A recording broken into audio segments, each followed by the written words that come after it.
Bendecido sábado y bienvenido de nuevo al estudio. Espero que mi voz no se pueda oír bien, que tengo un poquito de, la voz me está un poquito mala. Este día vamos a continuar entonces con la trompeta número 6. Vamos a, el trompeta número 5 se hizo el último estudio.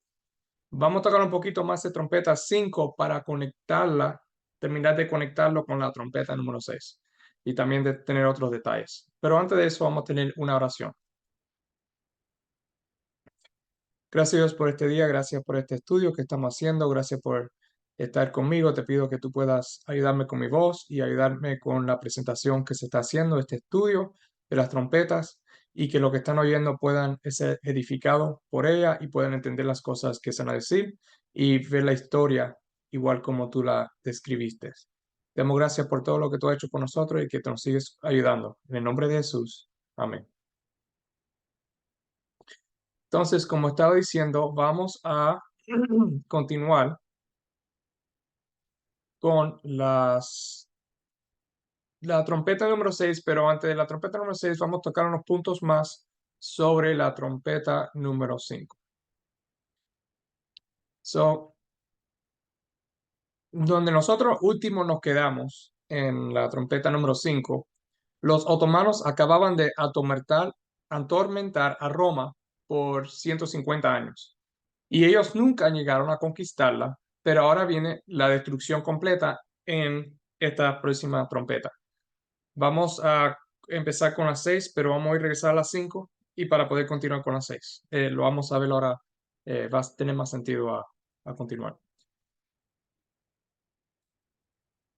So, continuando en Apocalipsis capítulo 9, versículo 12 al 15, dice, el primer ay pasó, he aquí, vienen aún dos ayes después de esto.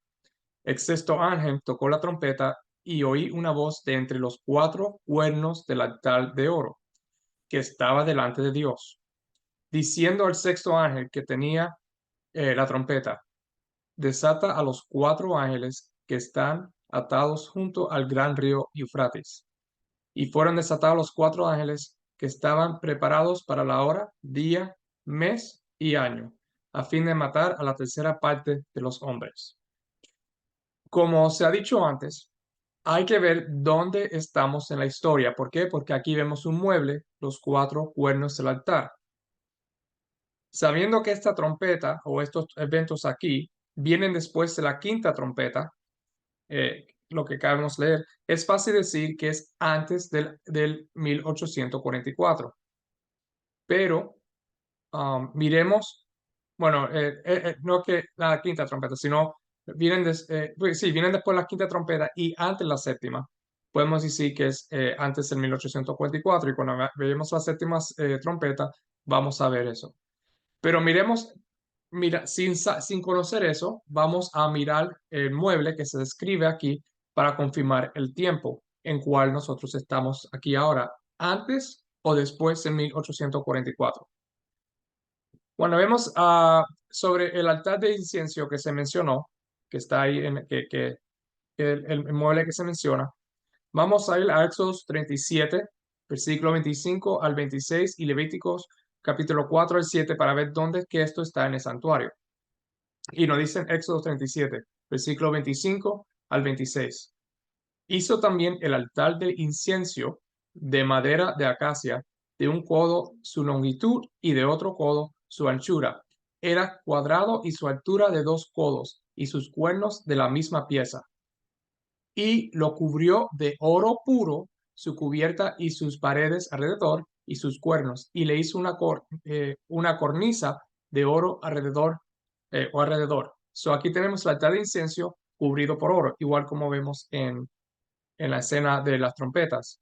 En Levíticos capítulo 4, versículo 7, el sacerdote pondrá de esa sangre sobre los cuernos del altar del incienso aromático, que está en el tabernáculo de reunión delante de Jehová, y echará el rostro de la sangre del becerro al pie del altar del holocausto que está a la puerta del tabernáculo de reunión. So, vemos que este altar de incienso está adentro del tabernáculo y los sacerdotes ponen la sangre ahí. y esto es algo que se hace continuamente, todos los días. Bien, yendo a Éxodo capítulo 30, versículo 1, el 3, 6 al 8, dice aquí, harás asimismo un altar para quemar el incienso, hablando sobre el mismo altar. De madera de acacia lo harás y lo cubrirás de oro puro, su cubierta, sus paredes en derredor y sus cuernos, y le harás en derredor una cornisa de oro, y la pondrá delante del velo, que está junto al arca del testimonio, delante del propiciatorio que está sobre el testimonio, donde me encontraré contigo. Y Aarón quemará incienso aromático sobre él cada mañana. Cuando aliste las lámparas, la quemará. Y cuando Aarón encienda las lámparas al anochecer, quemará el incienso. Rito perpetuo delante de Jehová por vuestras generaciones.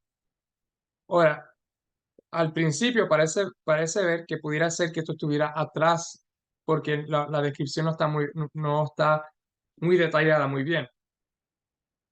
Bueno, dice en el versículo 6, y la pondrá delante del velo. Ahora, delante del velo es antes a pasar al lugar santísimo. Y el versículo 7 y 8 no dejas entender eso porque Aarón, o el sumo sacerdote del tiempo, iba a quemar cada mañana y cada noche o anochecer incenso sobre este altar. Significa que esto no era en el lugar santísimo porque solamente se podía entrar al lugar santísimo una vez al año. Todo esto está teniendo lugar en el lugar del santo, en el lugar santo, donde en el tiempo, la cadena de tiempo que nosotros hemos cubrido esto en el principio de estos estudios, es antes 1844. Ahora, hay otro altar, ¿verdad? Porque a lo mejor alguien te pudiera estar confundido. Hay otro altar también que tiene 4 cuernos y está afuera.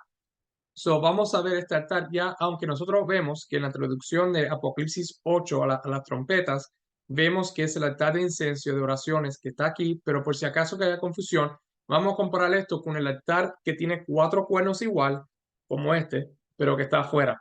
Vamos a Éxodo 27, versículo 1 al 2, y ver si este altar es el altar de cual se está hablando. Porque si fuera así, esto sería antes de la muerte de Jesús, antes que Jesús entrara al lugar santo. Nos dice aquí sobre el altar que está afuera. Harás también un altar de madera de acacia de 5 codos de longitud y de 5 codos de anchura. Será cuadrado el altar y su altura de 3 codos. Y le harás cuernos en sus 4 esquinas. Los cuernos serán del mismo y lo cubrirás de bronce. Podemos ver aquí que se menciona, este altar que se menciona no es el altar de cual se habla. Este altar es el altar que está fuera del tabernáculo. Y también vemos que en este altar en el altar que está adentro, se quema incienso día y noche. Como dije, entonces significa que es el que está dentro del santuario. Mientras que este está afuera, cubrido de bronce. Eso no es el mismo altar. Eh, Vamos a continuar aquí con esto. Aquí tengo algo de los cuernos, pero vamos a pasar los cuernos. Esto tiene que ver con los poderes. Bueno, vamos a tocarlo un poquito porque lo tengo aquí. Recordemos que dice que el altar de incienso tiene 4 cuernos. Los cuernos que están en el altar son mencionados en el pasaje. Tenemos en Zacarías capítulo 1, versículo 18-19, como algo que nos dice sobre cuernos y nos puede dar una idea de qué estos cuernos son y podemos ver si esto se conecta un poco con lo que estamos estudiando. Y nos dice en Zacarías 1, 18-19, Zacarías en visión, después alcé mis ojos y miré y aquí 4 cuernos. Y dije al ángel que hablaba conmigo, ¿qué son estos? Y me respondió, estos son los cuernos que dispersaron a Judá, a Israel y a Jerusalén. Entonces vemos que los cuernos tienen que ver con dispersión, algo que dispersa. Es muy interesante porque cuando vemos al ángel a frente del altar de incienso con que tiene 4 cuernos y vemos que las trompetas están siendo tocadas, ¿qué está sucediendo? Roma está siendo dispersado, está siendo destruido poco a poco. Vamos los cuernos representan fuerza, poder, etc. So, el primer ay, que fue que leímos, que es de la quinta trompeta, que vamos a regresar un poquito después para reconectar todo junto, era de continuar desde el ascenso del el mahometanismo hasta el final de los 5 meses. Y entonces el primer ay debía terminar y el segundo comenzar. Y cuando sonó el sexto ángel, se le ordenó que se quitara las restricciones que se habían impuesto a la nación, por las cuales estaban restringidas a la obra de atormentar a los hombres, y su comisión se amplió para permitirles matar a la tercera parte de los hombres. Ese mandamiento provenía de los 4 cuernos del altar de oro. Acuerdo al libro de cual estamos nosotros usando aquí como base, Daniel y Apocalipsis por J.R. Smith, él nos dice lo siguiente. Entonces, aquí está citando, vamos a citar sobre esto. Los 4 ángeles, en esa parte, los 4 ángeles, lo que significa. Estos fueron los 4 principales sultanes de lo que se compuso el Imperio Otomano, situado en el país regado por el gran río Eufrates. Estos sultanes estaban situados en Alepo, Iconio, Damasco y Bagdad. Anteriormente habían sido restringidos durante la quinta trompeta, pero Dios mandó y fueron liberados. Vimos que en la quinta trompeta, vamos ahora a revisar un poquito la quinta trompeta, el Imperio Otomano, que atacó a Roma por 5 meses o 150 años, aquí ve el versículo en capítulo 9, versículo 5, y les fue dado no que los matasen, sino que los atormentasen 5 meses, y su tormenta era como tormenta de escorpión cuando hiere al hombre. Vemos que no era matar, sino atormentar. Ellos estaban restringidos por Dios a solamente atormentar y no matar durante este periodo. Como vemos ahí, no matar, sino atormentar. Además de que este evento pronunciado por el tocar de la trompeta tenía que empezar al terminar de la cuarta trompeta y durar exactamente 150 años. Vemos que también dice que tenían un rey sobre ellos. En el versículo 11 dice, y tienen por rey sobre ellos al ángel del abismo, cuyo nombre en hebreo es Abadón y en griego Apolión. La Biblia simboliza a este rey como el ángel del abismo. En otras palabras, el ángel representa en la profecía un rey o un reinado que es gobernado por un rey, como lo fue el Imperio Otomano al empezar este periodo. Vemos ahí que no dice rey. Sabemos que por 150 años el Imperio Otomano, que atacaba a Roma, tuvo diferentes reyes o sultanes. Durante ese tiempo, ellos no pudieron ser nada más que atormentar a Roma, pero ahora se nos dice que fueron desatados para poder matar.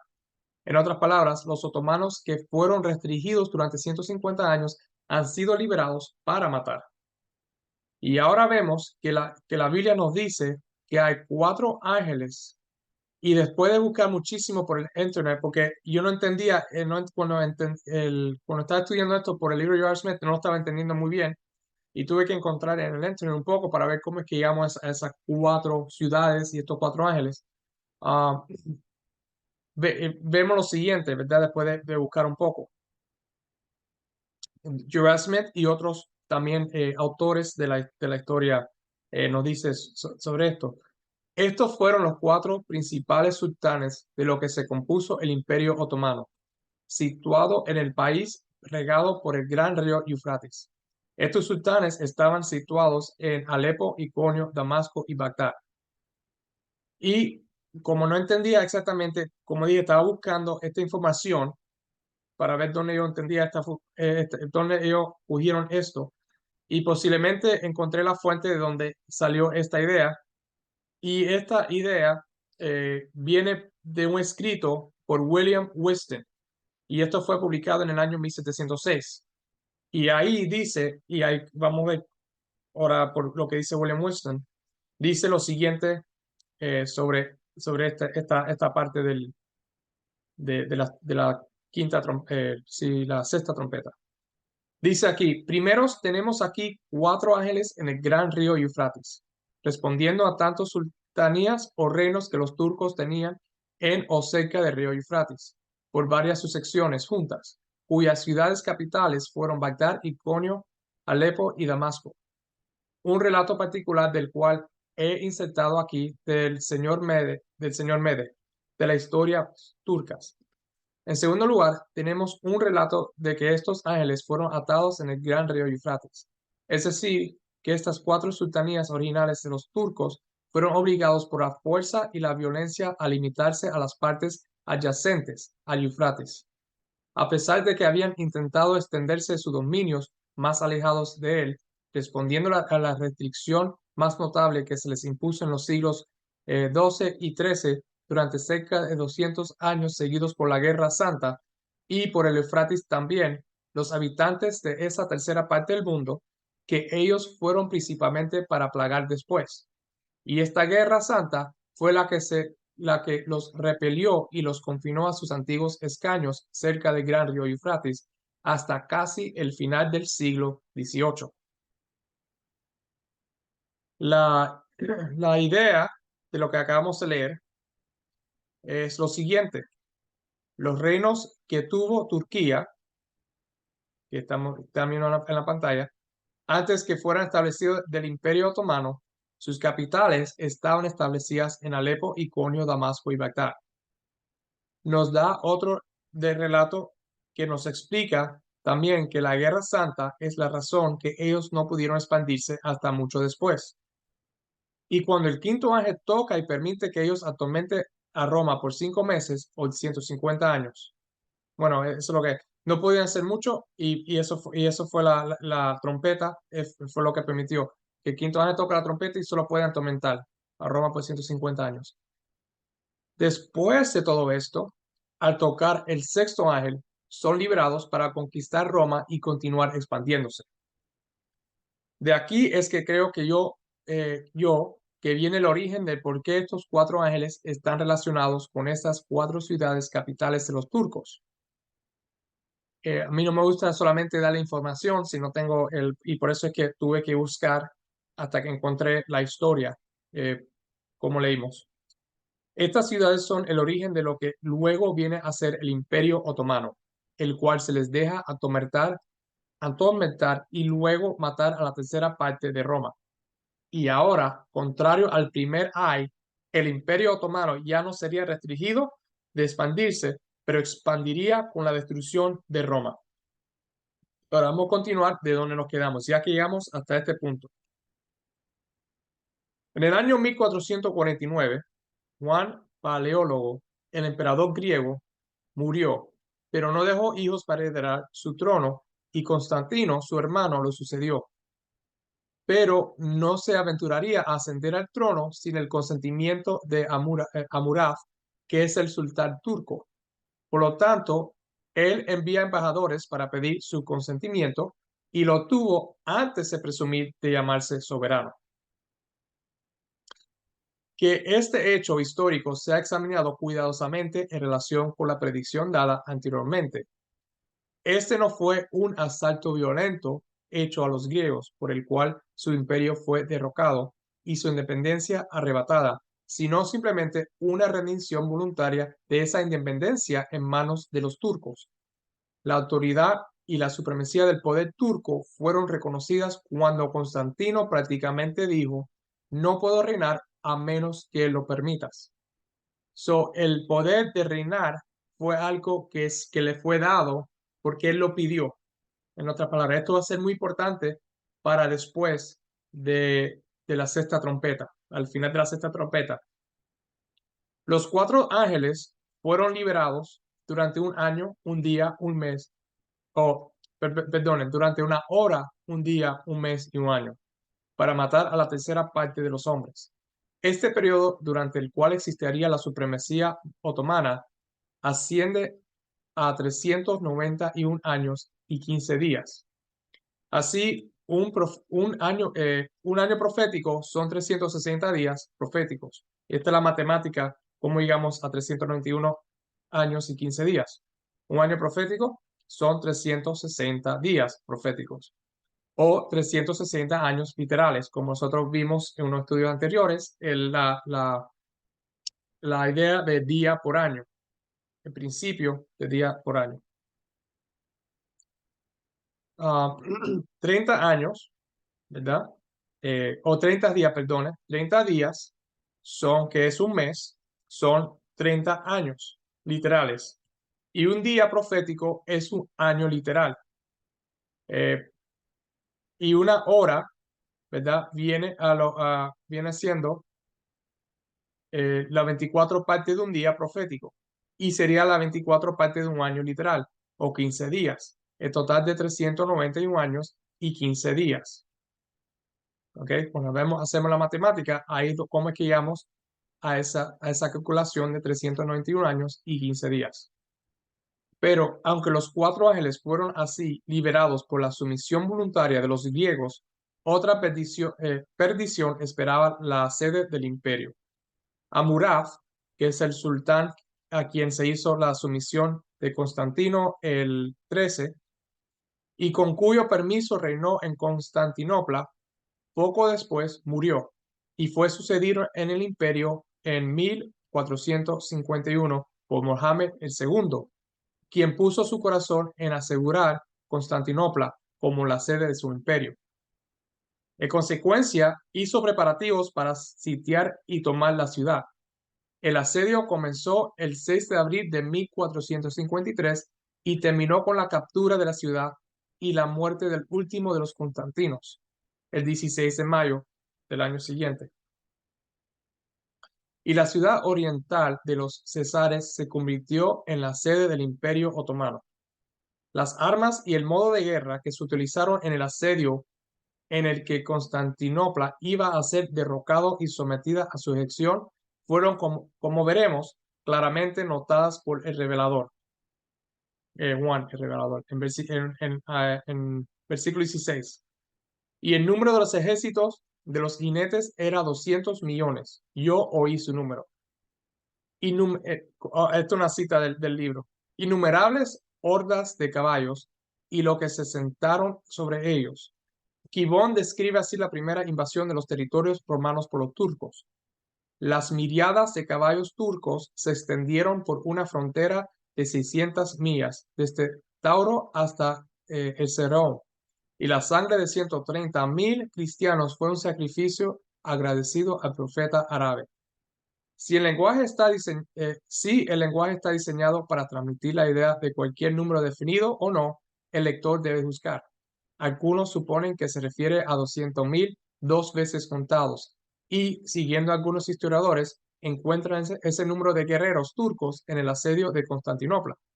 Algunos piensan que 200.000 o 200 millones tengo aquí significan todos los guerreros turcos durante los 391 años y 15 días de su triunfo sobre los griegos. Nada se puede afirmar al respecto y no es nada en absoluto esencial. Apocalipsis 9:17. Así vi en visión los caballos y a sus jinetes, los cuales tenían corazas de fuego, de zafiro y de azufre. Y las cabezas de los caballos eran como cabezas de leones, y de su boca salían fuego, humo y azufre. La primera parte de esta descripción del versículo puede tener referencia a la aparición de estos jinetes. Fuego, que representa un color, significa rojo, tan rojo como el fuego, como dice el dicho. Es un término frecuente de expresión. El jacinto o el zafiro para azul y el azufre para el amarillo. Y estos colores predominaban mucho en la vestimenta de estos guerreros, de modo que la descripción, según este punto de vista, se cumpliría con precisión en el uniforme turco, que se componía en gran parte de rojo o escalata, azul y amarillo. Las cabezas de los caballos aparecían como las cabezas de los leones para denotar su fuerza, coraje y ferocidad, mientras que la última parte del versículo sin duda tiene referencia al uso de la pólvora y las armas de fuego, con fines de guerra, que se introdujeron entonces, pero recientemente. A medida que los turcos descargaban sus armas de fuego a caballo, parecería al espectador distante que el fuego, el humo y el azufre salían de la boca de los caballos, como lo ilustra la placa que lo acompañaba. Ahora, respetando el uso de armas de fuego por los turcos en su campaña contra Constantinopla. Vamos a ver lo siguiente aquí mientras yo le leo. Mientras le leo algo escrito, ahora se lo voy a decir cuando lleguemos ahí. Denme un segundo. Lo siguiente que le voy a leer fue escrito por Eliot eh, en el libro Horae Apocalíptica, volumen 1, página 442 a 484, hablando y describiendo sobre este versículo que estamos leyendo aquí, sobre estas armas de fuego. Mientras tanto, pueden ver estas escenas que tienen que ver con esta parte de Apocalipsis. Fue al fuego y al humo y azufre, a la artillería y las armas de fuego de Mahomet, a lo que se debía la matanza de la tercera parte de los hombres, es decir, la captura de Constantinopla y en consecuencia la destrucción del imperio griego. 1100 años y más habían transcurrido desde su fundación por Constantino. En el curso de ellos, godos, hunos, avaros, persas, búlgaros, sarracenos, rusos y de hecho los propios turcos otomanos habían hecho sus asaltos hostiles o habían puesto sitio contra él, pero las fortificaciones eran inexpugnables por ellos. Constantinopla sobrevivió y con ella el imperio griego. De ahí la ansiedad del sultán Mahomet por encontrar aquello que eliminaría el obstáculo. ¿Puedes lanzar un cañón? Fue su pregunta al fundador del cañón que le desertó. ¿El tamaño suficiente para derribar el muro de Constantinopla? Luego se estableció la fundición en Nápoles. Se lanzó el cañón, se preparó la artillería y comenzó el asedio. Bien merece ser comentado como Gibbon, siempre comentarista inconsciente de la profecía apocalíptica, pone este nuevo instrumento de guerra en el primer plano de su cuadro, en su elocuente y sorprendente narrativa de la catástrofe final del imperio griego. En preparación para ella, de la historia de la reciente invención de la pólvora, esa mezcla de sáltire, azufre y carbón vegetal cuenta su uso anterior por el sultán Amurad y también, como se dijo anteriormente, de la fundición de Mohammed de cañones más grandes en Adrianápolis.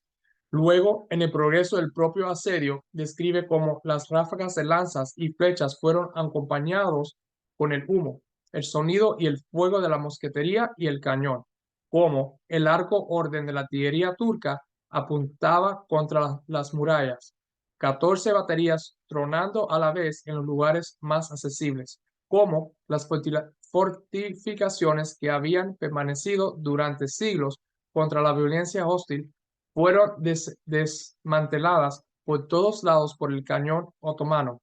Se abrieron muchas brechas y cerca de la puerta de San Romano, 4 torres niveladas con el suelo, como desde las líneas, las galeras y el puente, la artillería otomana tronaba por todos lados el campamento y la ciudad. Los griegos y los turcos estaban involucrados en una nube de humo que solo podía ser disipada por la liberación final o la destrucción del eh, del imperio romano. Como las paredes dobles fueron reducidas por el cañón, un montón de ruinas. Y como los turcos al final se levantaron a través de las brechas, Constantinopla fue sometida, su imperio subvertido y su religión pisoteada en el polvo por los conquistadores musulmanes.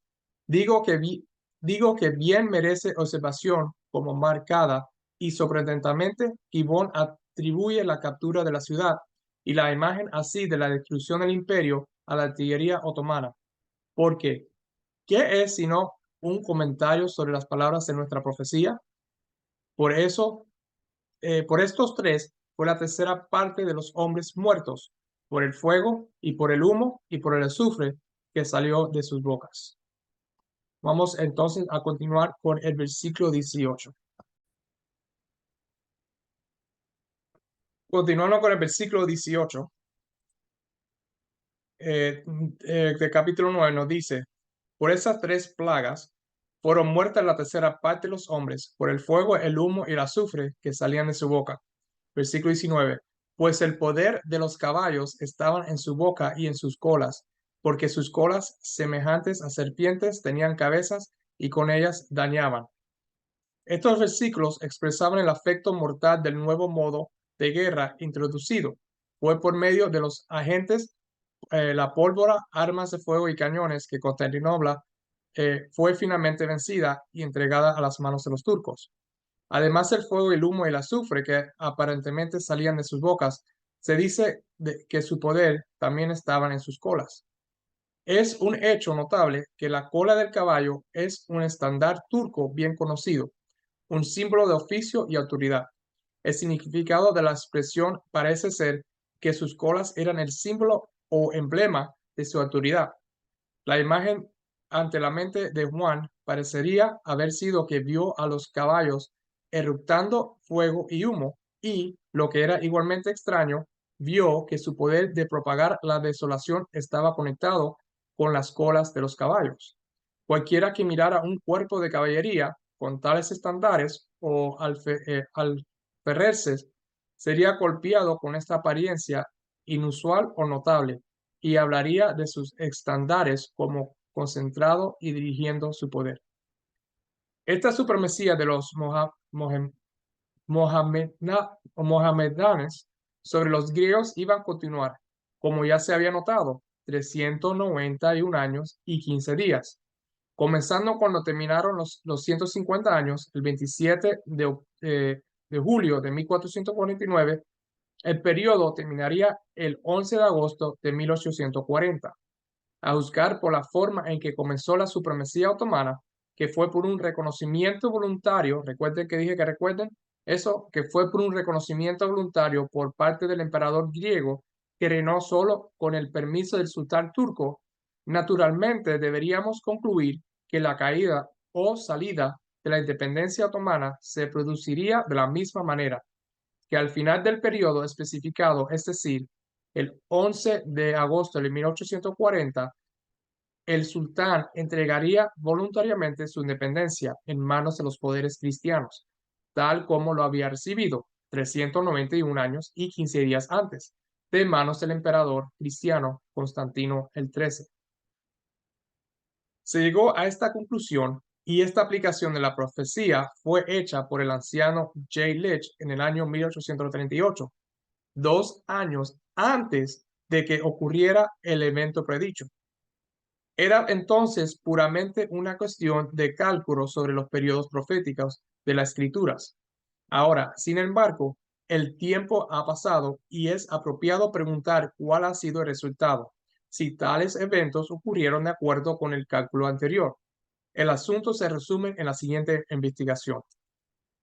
¿Cuándo partió la dependencia mohamedana en Constantinopla? Durante varios años antes de 1840, el sultán había estado envuelto en una guerra con Mehemet Ali, pacha de Egipto. En el año 1838, los problemas entre el sultán y su vasallo egipcio estaban por el momento restringidos por la influencia de los embajadores extranjeros. En el año 1839, sin embargo, las hostilidades se iniciaron de nuevo y fueron perseguidas hasta que en una batalla general entre los ejércitos del sultán y Mehemet, el ejército del sultán fue completamente cortado y destruido, y su flota tomada por Mehemet y llevada a Egipto. Tan completamente reducida la flota del sultán que cuando la guerra volvió a comenzar en agosto, solo tenía 2 primeras y 3 fragatas como los tristes restos de la otrora poderosa flota turca. Esta flota Mehemet se negó positivamente a rendirse y regresar al sultán, y declaró que si los poderes intentaban quitársela, la quemaría. En esta postura se mantuvieron los asuntos cuando, en 1840, Inglaterra, Rusia, Austria y Prusia se interpusieron y determinaron en un arreglo de la dificultad, porque era evidente que, si no fuera mucho, Mehmed pronto se convertiría en maestro del trono del sultán. El sultán aceptó esa intervención de las grandes potencias y así hizo una entrega voluntaria de la cuestión en sus manos. Una conferencia de estos poderes se llevó a cabo en Londres. El jeque Efendi Bey Likis estuvo presente como plenipotenciario otomano. Se redactó un acuerdo para ser presentado al Pacha de Egipto, por el cual el sultán debía ofrecerle al gobierno hereditario de Egipto y toda la parte de Siria. Creo que está ahí. Que se extendía desde el Golfo de Suez hasta el lago de Tiberias, junto con la provincia de Acre, que es la costa de Siria, de por vida. Él, por su parte, para evacuar todas las demás partes de los dominios del sultán entonces ocupados por él y para devolver la flota otomana. En caso de que rechazara esta oferta del sultán, los cuatro poderes debían tomar el asunto en sus propias manos y usar esos otros medios para llevarlo a los términos que consideraran oportunos. Esta es esa era el territorio de Egipto y esa parte, la parte este y oeste del Suez también. Es evidente que tan pronto como este ultimátum fuera puesto por el sultán en manos de Mehemet Ali, el asunto estaría para siempre fuera del control del primero y la disposición de sus asuntos a partir de ese momento estaría en manos de potencias extranjeras. El sultán envió a Rifat Bey en un bote de vapor del gobierno o de vapor o de, bueno, sí, vapor sería, de vapor del gobierno a Alejandría para comunicar el ultimátum al Pacha. Sí, usted entiende. Fue puesto en sus manos y por el tomado a cargo el día 11 de agosto de 1840. Eso fue el día que sucedió todo esto. El mismo día, el sultán dirigió una nota a los embajadores de las cuatro potencias preguntando qué plan debía adoptarse en caso de que el Pacha se negara a cumplir con los términos, a lo que respondieron que se había hecho una disposición y no había necesidad de que se alarmara a sí mismo sobre cualquier contingencia que pudiera surgir. Este día terminó el periodo de 391 años y 15 días, asignado a la continuación del poder otomano, y donde estaba la independencia del sultán. Estaba desaparecido. ¿Quién tenía la supremacía del imperio otomano en sus manos? Las cuatro grandes potencias, y ese imperio ha existido desde entonces solo por el sufrimiento de estos poderes cristianos. Así se cumplió la profecía al pie de la letra. Desde la primera publicación del cálculo de este asunto en 1838, antes mencionado, el tiempo establecido para el cumplimiento de la profecía a 11 de agosto de 1840 fue observado por miles con intenso interés. Y el logro exacto del evento predicho, mostrando cómo lo hizo la correcta aplicación de la profecía, dio un poderoso impulso al gran movimiento de Adviento que entonces comenzaba a atraer la atención del mundo. Esa parte lo vamos a tocar cuando lleguemos a Apocalipsis capítulo 10. Eh, lo vamos a tocar ahí. Pero esta interpretación de los tiempos, llegando a la fecha, siendo exactamente como se dijo, fue lo que llevó a lo que vamos cuando lleguemos a Apocalipsis capítulo 10, lo que vamos a tocar con esa parte.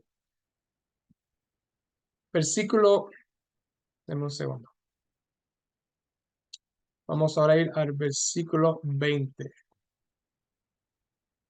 Versículo 20 nos dice, y los otros hombres que no fueron muertos con estas plagas, ni aun así se arrepintieron de las obras de sus manos, ni dejaron de adorar a los demonios y a las imágenes de oro, de plata, de bronce, de piedra y de madera, las cuales no pueden ver, ni oír, ni andar, y no se arrepintieron de sus homicidios, ni de sus hechicerías, ni de su fornicación, ni de sus huertos.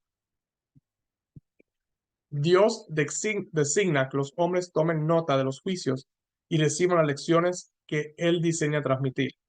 Pero qué lentos son para aprender y qué ciego a las indicaciones de la providencia.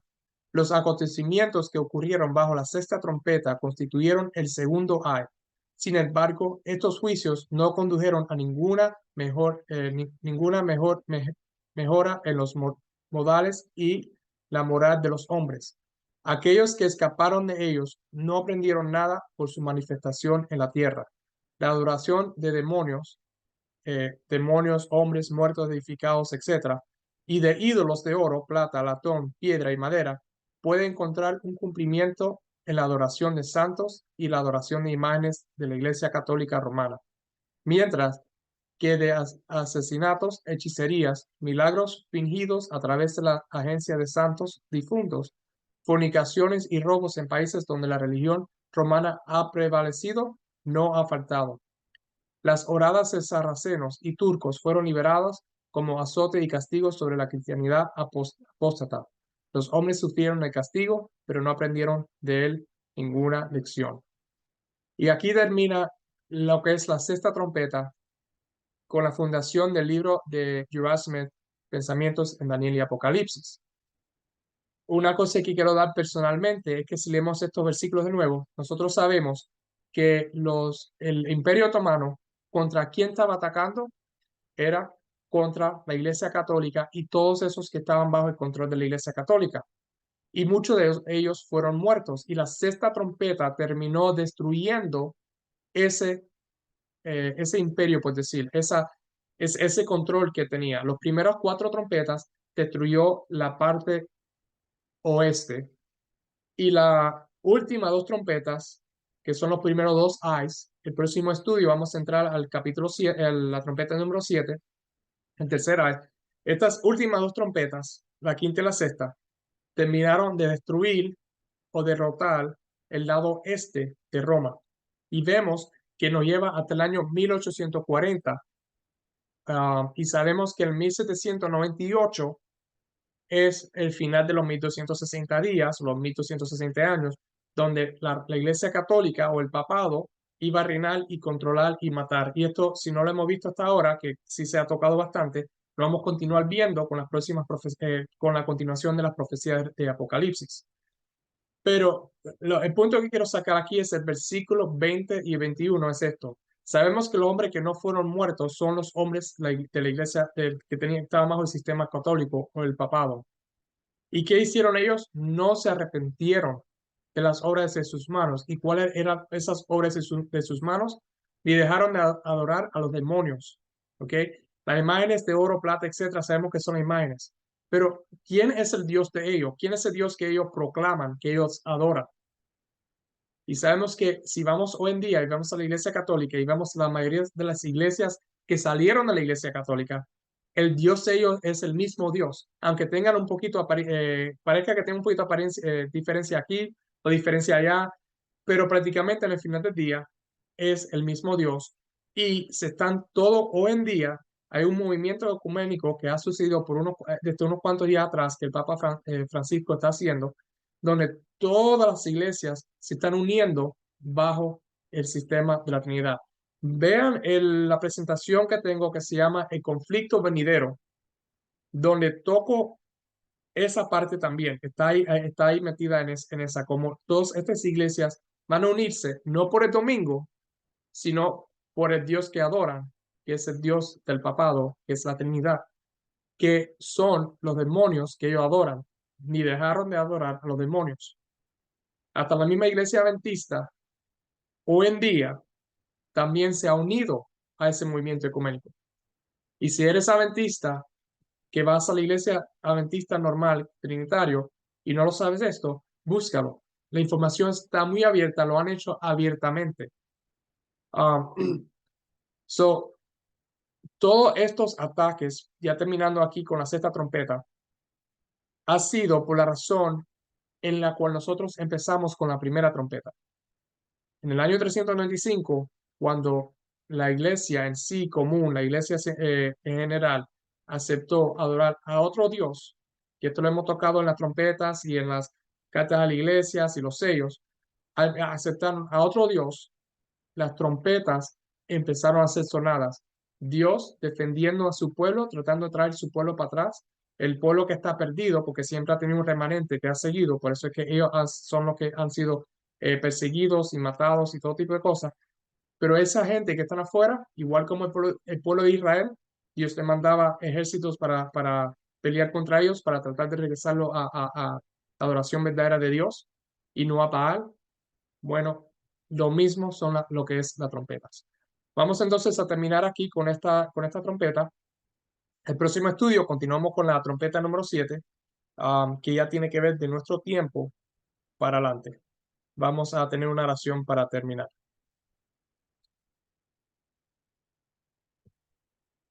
Gracias Dios por este día, gracias por este estudio, terminar este estudio y poder hacerlo. Te pido que mi voz pudiera ser oída claramente y entendida y que nosotros podamos por fin ver la razón por las trompetas, por qué las trompetas estaban en el uso que tú le diste y que cada uno de nosotros podamos pedir perdón si todavía seguimos en el error y poder regresar a ti. Te damos gracias por todo lo que tú nos has dado y por todo este estudio hasta ahora en el nombre de Jesús. Amén. Bueno, hasta el próximo estudio los veo entonces a la trompeta número 7.